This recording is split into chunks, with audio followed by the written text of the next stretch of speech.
Geng, apa kabar nih? P. Diddy, ya, Pak Didi alias Puff Didi. Apa kabar dia? Kita udah lama banget ya nggak update tentang kasusnya dia. Dan sekarang sudah ada update terbarunya. Nah, di beberapa video sebelum-sebelumnya kita udah pernah bahas soal kasusnya ini sampai dengan konspirasi-konspirasi yang beredar mengenai si P. Diddy. Kalau kalian lupa atau nggak ngikutin dari awal, bisa cek dulu video-video dari Kamar Jerry yang lain. Nih, kalian boleh cek dulu. Karena di video kali ini kita nggak bakal membahas lagi atau gua nggak bakal menjelaskan lagi ke kalian kasusnya apa, kronologinya seperti apa gitu. Gua nggak akan jelaskan lagi karena sudah pernah gua jelaskan. Dan di pembahasan kali ini kasusnya sudah memasuki babak baru, yaitu persidangan yang akan menjadi penentu apakah P. Diddy dinyatakan bersalah atau enggak. Banyak saksi yang dihadirkan untuk membuktikan segala kejahatan yang selama ini dilakukan oleh orang yang satu ini. Yang mana salah satunya yaitu yang bernama Casey Ventura, mantan pacar dari P. Diddy sendiri yang menjadi korban. Yang mana dia mengaku selama dia berpacaran dengan P. Diddy, Casey ini mendapatkan perlakuan yang Geli banget sumpah. Dan P. Diddy melakukannya itu secara fisik dan psikologis. Nah, termasuk juga kita bakal membahas soal persidangannya dia yang diperkirakan akan berlangsung selama 8 minggu ke depan. Yang mana ini pastinya nanti bakal ada banyak saksi lain atau bahkan korban yang memberikan kesaksian di persidangannya P. Diddy. Yang mana yang bikin kasus P. Diddy ini semakin menarik perhatian adalah ketika ternyata nggak cuma P. Diddy aja yang terseret, tapi banyak lagi orang-orang penting lainnya seperti ya artis-artis atau pejabat. Nah, yang mana salah satunya ya yang terseret itu adalah Jay-Z dan Beyonce. Sampai-sampai Jay-Z ikut digugat bersama dengan P. Diddy. Nah, di video kali ini kita bakal membahas semua itu, yang mana udah gue rangkum update-nya, dan langsung aja nih kita bahas secara lengkap. Halo geng, welcome back to Kamar Jerry.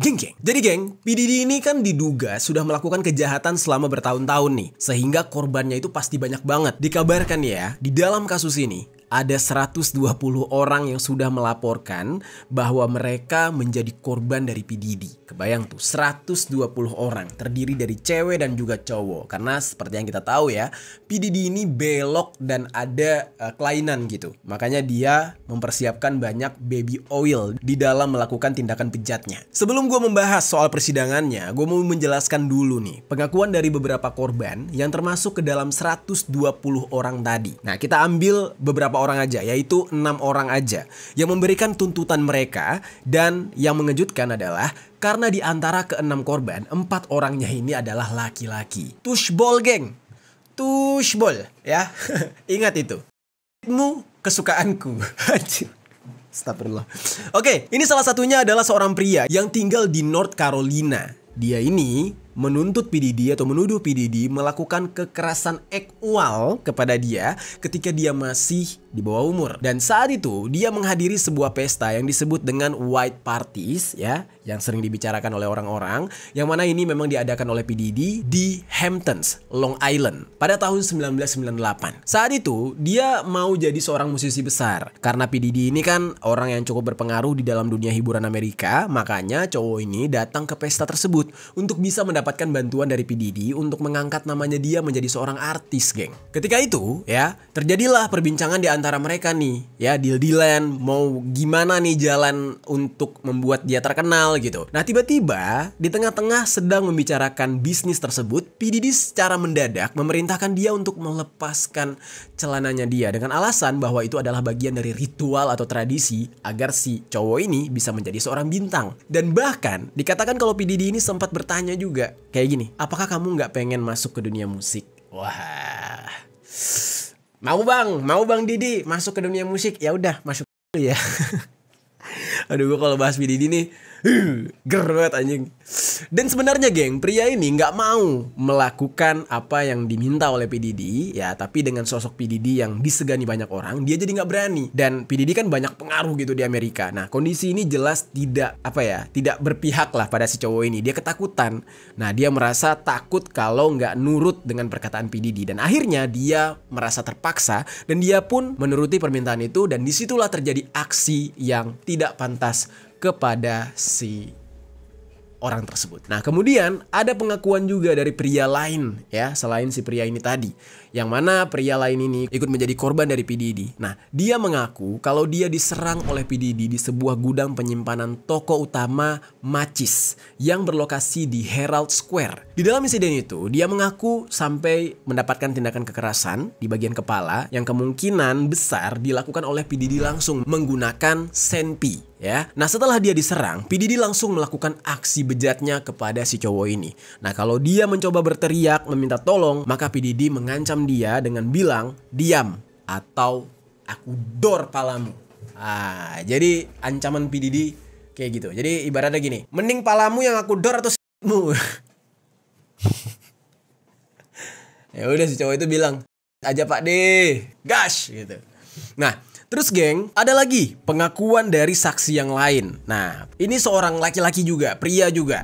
Dia mengaku kalau dia disewa untuk bekerja sebagai penjaga atau bodyguard oleh P. Diddy pada tahun 2006 di rumahnya P. Diddy yang ada di East Hampton. Yang mana tempat tersebut dijadikan sebagai tempat untuk melangsungkan white parties ya. Nah, dia memberikan tuduhan atau pengakuan kalau P. Diddy ini mencampurkan sesuatu di minumannya si orang ini dan menggunakan obat bius yang disebut dengan GHB atau GHB agar dia tidak sadarkan diri. Lalu si orang ini barulah dikulum, dihap sama P. Diddy. Kalau sampai tuduhannya ini benar, gue nggak habis pikir sih geng. Secara kan itu bodyguard ya, pasti badannya gede banget, bijinya apalagi ya kan? Tapi disikat juga sama P. Diddy. Ya Allah, P. Diddy mau lo apa sih? Di saat itu mungkin si P. Diddy ini sadar dia nggak mungkin ngelawan si bodyguard yang gede banget ini. Makanya dikasih obat bius. Berarti hasrat P. Diddy untuk melakukan itu udah nggak bisa dikontrol lagi geng. Sampai yang kerja sama dia pun ya, yang berurat-urat berotot-otot itu ingin dia cicipi, ingin dia coba geng. Si brutal banget si P. Diddy ini. Geli gue. Aduh. Black people ya, orang kulit hitam itu ya, yang badannya biasa-biasa aja bijinya gede banget, apalagi bodyguard. Udah mas, P. Diddy masih bisa. Aduh, nggak perlu ngeden kayaknya P. Diddy dalam hidupnya nih. Terus geng, selanjutnya ada pengakuan dari salah satu korban lain. Dan dia ini adalah seorang perempuan. Nah, ini masuk ke perempuan nih. Yang mana ini kejadiannya tahun 2004. Nah, saat itu si perempuan ini usianya 19 tahun. Dia ini tinggal di daerah Brooklyn. Di saat itu dia diundang untuk mengikuti sesi pemotretan untuk mempromosikan Da Band namanya. Sebuah grup yang dikontrak oleh label musik milik P. Diddy. Berdasarkan ceritanya, P. Diddy ini mengundang dia bersama dengan seorang teman untuk ikut di dalam sebuah pesta yang lebih eksklusif gitu di sebuah hotel. Di saat itu mereka berdua dikurung nih di sebuah kamar. Ada seorang petugas keamanan yang bilang ke dia, "Kamu tahu kan kenapa kalian dikurung di sini?" Nah, dikasih kode tuh. Tapi si orang ini cuma nanya gitu doang, tanpa menjelaskan lebih lanjut apa yang bakal terjadi kepada mereka ya. Mereka bakal diapain, gak dikasih tahu. Di dalam kurun waktu itulah P. Diddy diduga memberikan minuman serta ya narkocoy jenis kokain kepada mereka supaya mereka teler dan tidak sadarkan diri. Barulah si P. Diddy melakukan aksi bejatnya. Jadi P. Diddy ini ke cowok begitu, ke cewek juga begitu. Namun di satu titik P. Diddy ini diduga menyuruh mereka untuk menuruti apa yang diperintahkan, karena kalau sampai mereka nggak mau, maka P. Diddy bakal mengeksekusi mereka berdua. Nah, jadi mereka berdua itu sudah di bawah pengaruh narkocoy, ya, udah gitu diancam lagi. Ya, mau nggak mau mereka menuruti keinginan P. Diddy. Terus geng, setelah mendapatkan gugatan dari 6 orang tadi, P. Diddy kembali mendapatkan gugatan lain dan kali ini datang dari 5 orang yang mengaku sebagai korban yang terdiri dari 2 orang pria dan 3 perempuan. Nah, mereka ini mengaku kalau penyerangan terhadap mereka itu udah dilakukan sejak tahun 2000 dan yang paling terakhirnya itu pada tahun 2022. Di antara kelima orang ini ada perempuan yang mengaku kalau P. Diddy melakukan aksinya ketika dia masih di bawah umur. Dan kejadian ini terjadi setelah pesta VMA, yaitu sebuah ajang penghargaan dari MTV pada bulan September tahun 2000. Ketika itu, dia ini sedang berusaha masuk ke VMA dan bertemu dengan supirnya P. Diddy. Menurut ceritanya dia, supirnya P. Diddy ini mengatakan kalau P. Diddy menyukai gadis muda ini dan si korban ini cocok dengan apa yang dicari oleh P. Diddy. Cocok yang dicari itu dalam tanda kutip ya, P. Diddy-nya pengen si cewek ini taunya ya jadi talent gitu. Ya, dia nganggapnya dirinya kayak gitu. Nah, si sopirnya P. Diddy ini minta si cewek itu untuk balik lagi ke tempat yang sama di malam hari untuk bikin janjian. Nah, mendengar hal itu, tentu si cewek ini merasa senang karena bisa memiliki koneksi langsung ke orang seperti P. Diddy, orang kaya, ya kan, produser besar, selebriti. Nah, yang mana dia berpikir, wah, sebuah keuntungan nih, bisa dekat dengan orang yang besar di dalam industri entertainment, terkhususnya musik. Jadilah di saat itu dia balik lagi ke sana, geng, dan kemudian dibawa ke sebuah pesta di sebuah rumah yang diduga itu adalah rumahnya P. Diddy. Nah, terus dia juga diminta untuk menandatangani sebuah perjanjian rahasia. Nah, namanya dia di saat itu masih teenager gitu ya, masih kecil, nggak tahu apa-apa. Dia tanda tangan aja tanpa tahu apa isi perjanjian itu. Padahal itu menjebak dia. Karena udah terlalu kesenengan, excited, nggak mikir-mikir, nggak baca-baca, langsung ditandatangan. Singkat cerita, dia pun ikut ke dalam pesta tersebut dan pada suatu waktu dia diberikan segelas minuman. Nah, ini lagi-lagi pakai minuman nih. Dan entah apa minumannya itu, yang jelas rasanya pahit. Ya, dia pikir mungkin itu adalah alkohol-alkoholan lah. Beberapa saat setelah dia minum, dia mulai merasa puyeng, pusing seperti habis disuntikkan obat bius. Dan ketika dia udah dalam kondisi yang setengah sadar, dia ingat dia tiba-tiba dimasukkan ke dalam kamar tidur kosong untuk berbaring di sana. Dia meredakan kepalanya yang mendadak mengalami pusing dan pada saat dia sedang beristirahat itulah tiba-tiba dia melihat ada P. Diddy bersama 2 orang selebriti lain masuk ke dalam kamar yang ada si cewek ini tadi. Kedua selebriti ini nggak disebutkan namanya. Yang jelas yang satunya itu pria dan yang satunya lagi itu cewek, wanita. Dan P. Diddy kemudian bilang kalau dia siap berpesta. Waduh. Dan tanpa si korban tahu maksudnya siap berpesta itu apa, ya selanjutnya P. Diddy tiba-tiba si P. Diddy mengangkat badan si cewek ini dan melemparkan si cewek itu ke arah si selebriti pria tadi. Dan tiba-tiba pakaiannya dilepas dan ya disikat. Nah, sementara P. Diddy dan selebriti perempuan yang satu lagi itu nonton adegan tersebut. Dan setelah si selebriti pria ini puas, P. Diddy bergantian melakukan hal yang sama kepada korban dengan memaksa korban untuk melakukan ya gitu-gituan lah. Dan korban ini bilang ya mulutnya pun disikat. Nah, korban mencoba untuk melawan dengan sisa-sisa kesadaran dan tenaganya dia sekuat mungkin. Dia sampai mukul si P. Diddy dan membuat P. Diddy berhenti. Nah, tapi di saat itu ya P. Diddy-nya juga nggak ngebales. Dan tanpa pikir panjang, si korban ini langsung ambil pakaiannya dia dan dia kabur dari sana menuju ke sebuah pom bensin katanya. Di sanalah sambil keliengan dia menelpon ayahnya dan menceritakan semuanya. Dan memberitahu lokasinya dia dijemput. Nah, itu pengakuan dari orang tersebut. Nah, tapi sayangnya semenjak itu dia tidak bisa menuntut apapun karena ya balik lagi P. Diddy-nya orang besar. Dia tidak punya power untuk menuntut P. Diddy. Ya kayak ikhlas aja gitu. Nah, makanya kenapa baru sekarang dia speak up. Terus geng, masih ada lagi nih. Selanjutnya, ada pengakuan dari seorang pelatih pribadi selebriti yang diduga menjadi korban P. Diddy.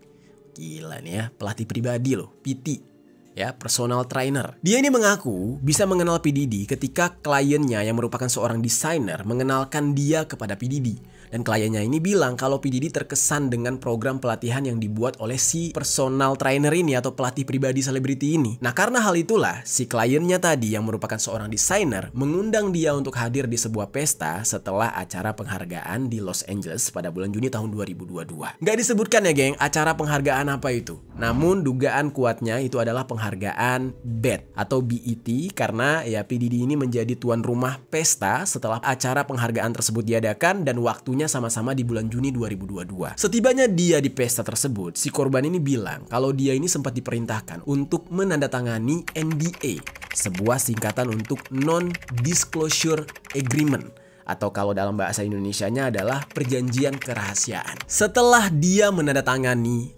perjanjian itu, dia menerima minuman dari salah satu rekan P. Diddy dan dia kemudian dibawa ke sebuah ruangan kecil yang diterangi oleh lampu berwarna merah. Lagi-lagi pakai minuman. Di sana dia ini ngaku dia melihat beberapa orang termasuk kalangan selebriti yang mana sedang melakukan hubungan gitu-gituan secara berkelompok. Dan sama seperti cerita sebelumnya, korban yang merupakan seorang pelatih pribadi ini mulai merasa pusing setelah minum dan di saat itulah P. Diddy menghampiri dia. Dan dia ya dilepaslah celananya lalu dilakukanlah aksi ya lewat mulut tanpa meminta persetujuan kepada korban. Dan gak cuma itu geng, korban juga diperintahkan untuk melakukan apa yang P. Diddy mau terhadap dia. Dan di saat itu P. Diddy juga minta si korban ini melakukan hal yang sama kepada selebriti-selebriti lain yang ada di pesta tersebut. Nah, sensasi yang dirasakan oleh korban seperti ya dia habis dibius sehingga dia gak punya kendali atas tubuhnya sendiri dan terpaksa dia ya gitulah, ikhlas-ikhlas aja. Dan dia dipaksa untuk melakukan sesuatu yang gak dia inginkan kepada selebriti-selebriti cowok yang lain yang ada di sana. Dan ketika dia sadar, dia udah berada di luar apartemennya tanpa mengenakan baju dan teleponnya atau handphonenya hilang. Jadi dia pingsan, gak sadarkan diri. Nah itu dia dibawa dibawa pulang dan dia langsung digeletakin di luar apartemennya dia. Pas dia sadar, dia bangun, dia lihat dia gak pakai baju, barang-barangnya hilang termasuk handphonenya. Lalu kemudian geng, korban selanjutnya. Ini adalah seorang pria lagi yang mengaku jadi korbannya P. Diddy di sebuah pesta promosi Ciroc, yaitu merek minuman alkohol jenis vodka ya. Yang gue tahu ini entah punya P. Diddy atau dia itu di endorse gitu. Sering sih muncul di video-video yang ada P. Diddy-nya. Korbannya ini juga bukan orang biasa geng. Dia memiliki perusahaan penyewaan mobil mewah dan perhiasan. Nah jadi orang kaya yang katanya dia juga memiliki hubungan bisnis jangka panjang dengan P. Diddy.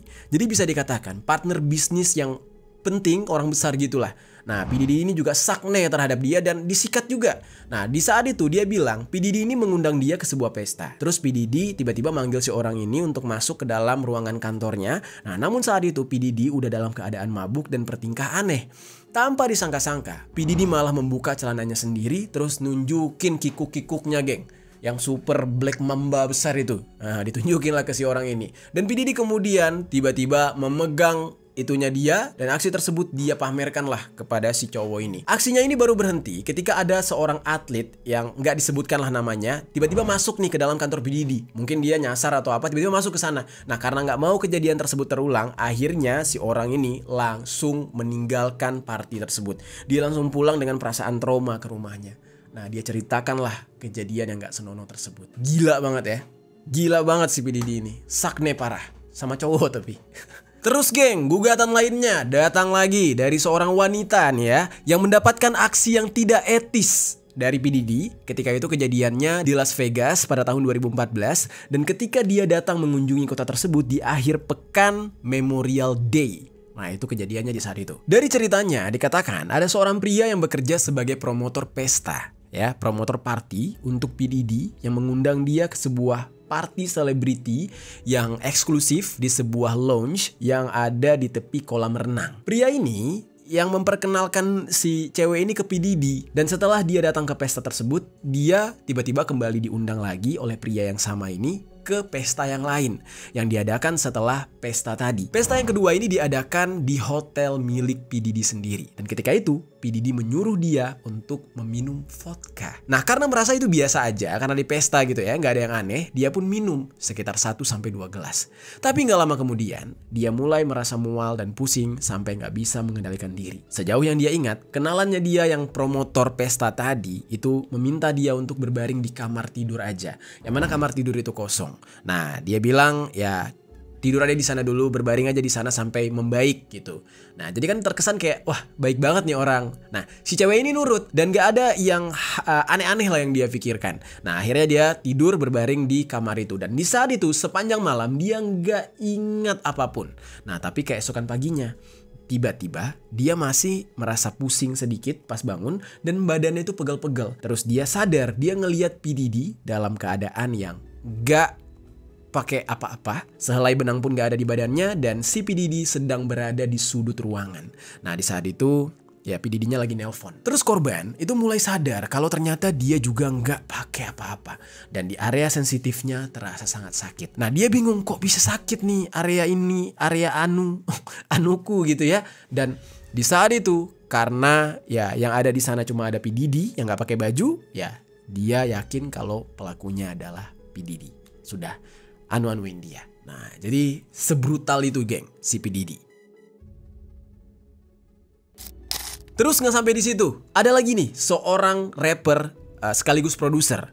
Dia ini mengaku jadi korban dari P. Diddy juga. Dan semua ini terjadi ketika dia menghadiri salah satu pesta juga, pestanya P. Diddy di New York, di mana dia melihat orang-orang yang hadir di sana pada pakai narkoboy gitu, termasuk ada kokain, pil, dan ya ngebaks lah. Pokoknya banyak lah di saat itu. Tiba-tiba ada yang nawarin dia buat make barang itu juga, tapi dia tolak. Nah, beberapa saat kemudian tiba-tiba P. Diddy datang ke dia dengan menunjukkan kalau P. Diddy tertarik untuk bekerja sama. Karena kan si bro ini tuh rapper dan produser, yaitu bidang P. Diddy. Ya si bro ini juga tertarik banget kalau sampai diajak kerja sama P. Diddy. Yaitu artinya kesuksesan ada di depan mata gitu. P. Diddy kemudian mengajak dia untuk masuk ke kantornya P. Diddy. Ruangan kantornya ya sembari ditawarkan segelas wine. Lagi-lagi pakai minuman. Dia minum lah, dan sesaat kemudian dia langsung pusing. Dalam kondisi seperti itu, P. Diddy tiba-tiba memanfaatkan situasi dengan langsung menjalankan aksinya. Dibuka langsung tuh semua. Dan otomatis dia nggak bisa ngelawan ya si rapper ini, karena dalam keadaan yang benar-benar lemas, pusing, nggak bisa membela diri. Dan dia kemudian pingsan, serta baru kebangun sekitar jam 6 pagi. Dan masih di dalam kondisi ya dia posisinya di dalam kantornya P. Diddy. Dan di saat itu dia ngeliat ya tubuhnya dia udah ada bercak cairan merah. Ada memar di bibirnya dan bekas luka di pergelangan tangannya serta di lengannya. Yang diduga itu disebabkan karena lengannya diikat oleh P. Diddy. Wah gila, P. Diddy brutal parah. Dia merasa ketakutan di saat itu. Nah dia langsung ambil pakaian yang tergeletak di lantai. Dia nggak tahu itu pakaian siapa dan dia langsung kabur dari sana. Gila, kacau banget. Bayangkan tuh kalau kalian yang mengalami itu, geng. Selain gugatan-gugatan tersebut, sebenarnya masih banyak gugatan lain yang ditujukan kepada P. Diddy. Dan semua gugatan itu terjadi antara tahun 90-an sampai dengan 2020-an. Di tahun 90-an ada sebanyak 11 gugatan. Di tahun 2000-an ada sebanyak 14 gugatan. Dan pada tahun 2010 sebanyak 4 gugatan. Dan tahun 2020-an sebanyak 4 gugatan. Nah jadi benar-benar serius, geng, kasusnya P. Diddy ini. Dan korbannya udah banyak banget. Dan itu baru yang mengajukan gugatan ke pengadilan. Mungkin masih banyak lagi yang kasusnya belum sampai ke tahap pengadilan. Dan dari semua tuduhan tersebut, P. Diddy menolak atau dia menyangkal lah. Bahkan dia minta kepada kejaksaan untuk mengungkapkan nama dari orang-orang yang menuduh dia ini. Nah jadi kan P. Diddy belum tahu nih siapa aja nih yang nuduh dia udah melakukan hal itu. Orangnya banyak banget gitu. Nah tapi kejaksaan tidak mengungkapkan kepada P. Diddy, tidak memberitahukan siapa aja yang udah nuntut dia. Dan berlanjut di tanggal 9 Desember tahun 2024, selain P. Diddy, terus ada Jay-Z ya juga ikut digugat. Sebab dikatakan Jay-Z dan P. Diddy ini diduga sudah melakukan ruda paksa kepada seorang perempuan di bawah umur di sebuah pesta pada tahun 2000. Nah cuma di saat itu Jay-Z membantah tuduhan itu dan menyebut kalau ya ini adalah percobaan pemerasan yang dilakukan oleh pengacara si yang mengaku korban. Di tanggal 12 Desember tahun 2024 ada 3 orang cowok yang menggugat P. Diddy karena udah melakukan ya gitu-gitulah tindakan anu-anu kepada mereka dengan tuduhan mereka sudah dibius melalui minuman pada tahun 2022. Sampai pada akhirnya sidang P. Diddy pun dimulai. Sekarang kita bakal membahas mengenai sidang dari P. Diddy ini, apa saja yang terungkap selama persidangan tersebut.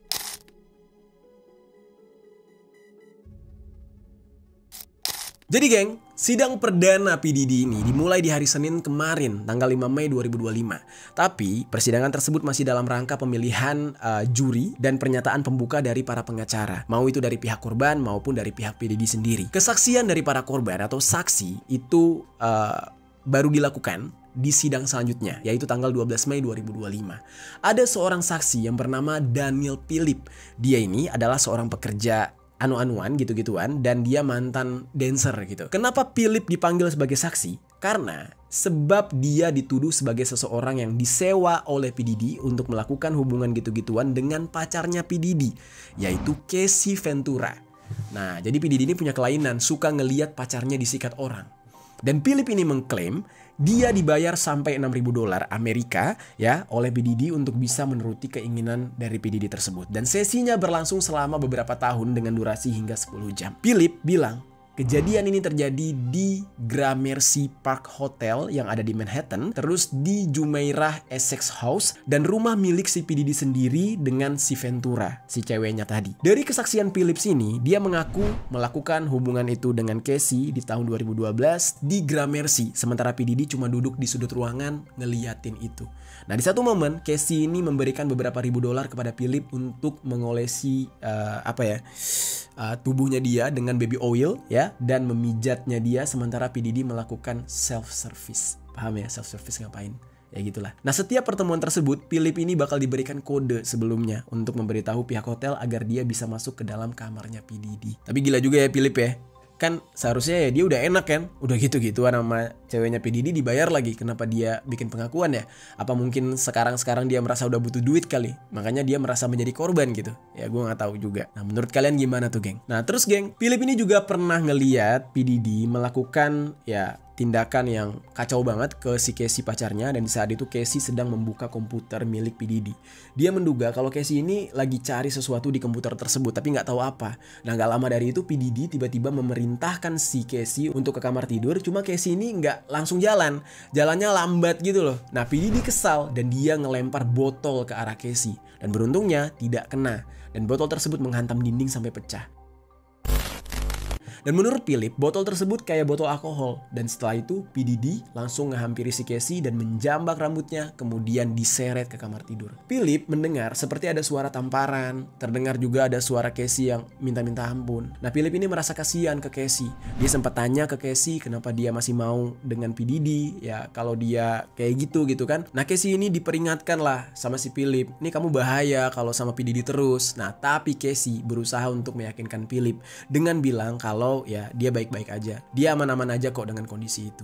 Nah dari kesaksian ini kita bisa tahu kondisi yang dialami oleh Casey ketika itu, yang mana dia diperlakukan ya buruk banget, tapi dia nggak punya pilihan karena dia takut sama P. Diddy. Antara takut dihabisi atau mungkin dia takut kehilangan kekayaan ya kan, karena P. Diddy udah memberikan semua kekayaannya lah ya, setengah harta benda dia itu ya bisa dinikmati oleh Casey. Tapi ya konsekuensinya seperti itu. Nah terus geng, kita balik lagi ke persidangan. Di sidang keesokan harinya, Casey Ventura ini menghadiri persidangan dan bersaksi atas kejahatan yang dilakukan oleh P. Diddy kepada dia. Dan dia berusaha menahan tangis ketika mengingat dan memberikan keterangan, menceritakan aksi yang dilakukan oleh P. Diddy. Ya pokoknya dia nggak kuat lah. Dan Casey ini menggugat P. Diddy 9 bulan setelah dia menjalani rehabilitasi dan terapi trauma setelah dampak dari apa yang menimpa dia gara-gara P. Diddy. Dan dia menjelaskan kalau dia nggak sanggup lagi untuk menahan emosi dan kekerasan fisik serta emosional yang dia alami selama bertahun-tahun. Dalam persidangan, Casey ini memberikan kesaksian kalau P. Diddy ya melakukan tindakan yang benar-benar mengerikan kepada dia. Dan semua tindakan itu dia dapatkan juga ketika menghadiri pesta freak off yang mengancam dia, dan di saat itu ya P. Diddy bilang bakal menyebarkan video-video serta menghancurkan karir Casey kalau Casey macam-macam. Dan juga dia dipaksa untuk melakukan gitu-gituan dengan pria lain sementara P. Diddy bakal menontonnya, yang mana bagi Casey itu adalah hal yang menjijikan. Dan pernah Casey ini sampai ya alisnya itu luka geng, dan itu semua gara-gara P. Diddy ngelempar dia ke ujung tempat tidur. Jadi didorong itu pap gitu, bocor. Tahun 2013 kejadiannya. Dan di dalam kesaksian ini, Casey juga mengaku kalau P. Diddy merudak paksa dia di rumahnya sendiri pada tahun 2018 setelah mereka putus. Dan sebelumnya, dia dan P. Diddy sempat ngobrol ketika makan siang di sebuah restoran di Malibu. Dan Casey di saat itu sedang ketemu dengan Alex Fine, yaitu calon suaminya. Nah, jadi Casey ini udah putus sama P. Diddy, dia ketemulah sama calon suaminya, yaitu Alex Fine. Dan di saat itu, setelah makan siang dengan Alex, entah gimana ceritanya, Casey ini ketemu sama P. Diddy. Dan kembali, P. Diddy membawa Casey ke rumah Casey sendiri. Dan disitulah P. Diddy melakukan aksinya. Nah, Casey juga bersaksi mengenai hubungannya dia dengan Scott Mescudi, yang juga dikenal dengan nama Kid Cudi. Nah, dia ini sempat berpacaran pada tahun 2011 ketika hubungan Casey dan P. Diddy udah nggak baik-baik aja. Dan di saat P. Diddy tahu kalau Casey berpacaran dengan Kid Cudi, ya P. Diddy mengatakan kalau dia akan menghabisi Casey serta Kid Cudi sekalian dengan ya bakal meledakkan mobilnya Kid Cudi. Dan bener aja, pada bulan Januari 2012 sebuah mobil Porsche milik Kid Cudi kebakar geng, dan dicurigai itu adalah ulah dari P. Diddy. Dan Casey berusaha mengingat kejadian ketika P. Diddy melakukan ya tindakan yang mengerikan di tahun 2016 di sebuah hotel yang terekam oleh CCTV. Nah, dia bilang juga kalau P. Diddy ini melempar vas ke arah dia, vas bunga. Dan beruntung vas tersebut tidak kena, tapi justru ke dinding. Nah, berdasarkan pengakuan Casey, P. Diddy ini gak cuma kasar terhadap dia geng, tapi juga para karyawannya. Dan ya di saat itu karyawannya tuh ada yang dipukul, didorong sampai kena furnitur, sampai pernah ada yang digantung bahkan oleh P. Diddy di atas balkon. Casey juga ingat ketika P. Diddy menyeret asistennya yang bernama Mia keluar dari tempat tidur. Di saat itu ya P. Diddy pengen lihat handphone si asistennya ini, tapi asistennya ini nggak mau karena itu privacy. P. Diddy marah-marah. Nah terus di tahun 2023 gugatan Casey ini sempat diselesaikan dengan P. Diddy, yang mana P. Diddy memberikan uang kompensasi kepada si Casey, namun nggak disebutkan berapa jumlahnya. uangnya. Nah, Casey itu baru memberitahukan hal ini di dalam persidangan kemarin, kalau ternyata uang itu sebesar 20 juta dolar AS. Dan selama ini Casey nggak pernah bisa lepas dari cengkeramannya P. Diddy, karena semakin dia berusaha untuk ngelawan, akan semakin parah perlakuan P. Diddy kepada dia. Semakin mengerikan. Terus geng, selain pengakuan dari para saksi, ada sebanyak 190 orang selebriti yang terdiri dari aktor Hollywood, musisi ya, yang kemungkinan bakal dihadirkan di dalam persidangan, termasuk dengan ya aktor tampan Michael B. Jordan. Terus ada Mike Myers, terus ada Suge Knight, terus ada Kanye West juga. Dan diperkirakan di persidangannya kali ini bakal berlangsung selama 8 minggu ke depan. Dan kita tunggu aja nih geng, update selanjutnya bakal gimana. Pasti bakal ada banyak fakta yang terungkap nantinya. Nah, gimana geng menurut kalian tentang perkembangan dari kasus P. Diddy ini? Apa yang kalian pikirkan? Kira-kira seru nggak kalau kita lanjutin pembahasannya di part selanjutnya? Coba tinggalkan komentar di bawah.